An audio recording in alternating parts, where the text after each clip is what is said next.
Hello friends, আমি সুস্মিতা। আবার একটা নতুন ব্লগ নিয়ে চলে এসেছি। তোমরা সবাই কেমন আছো? আশা করি তোমরা খুবই ভালো আছো। আজকে আমি যাচ্ছি আসানসোল। দেখতেই পাচ্ছ, মা আর আমার বোন দুজনে মিলে চলে এলাম বাসে চেপে পড়ে আসানসোল চলে এলাম। কী জন্য যাচ্ছি দেখতেই পাবে। এই দেখো, আসানসোল বাস স্ট্যান্ডে নেমে গেছি। তারপরে হাটান রোডে বস্তিন বাজার যেদিকে আছে সেখানে চলে গেছিলাম। সেখানে গেছিলাম এর জন্য, ড্রেস দেখতে।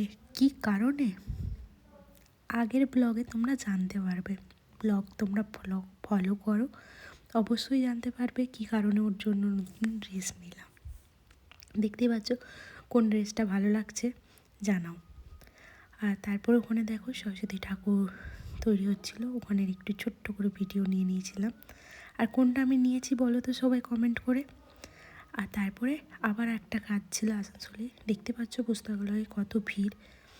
গেছিলাম ওরই জন্য বই কিনতে। ওই দেখো বই কেনা হয়ে গেছে। তারপরে চললাম বাড়ি। তার মাঝে অনেক কেনাকাটা হয়েছে, দেখতে পাচ্ছ 3 জনের কাছে 4টা থলি। এত কেনাকাটা করেছি, অনেক কিছু কেনাকাটা করেছি। যেগুলো দেখতে চাইছো তো অবশ্যই কমেন্ট করে জানাবে, আমি ভিডিও করব। তারপরে চলে আসি পার্লারে। এই দিদিটা কানফোটো করার জন্য এসেছিলো।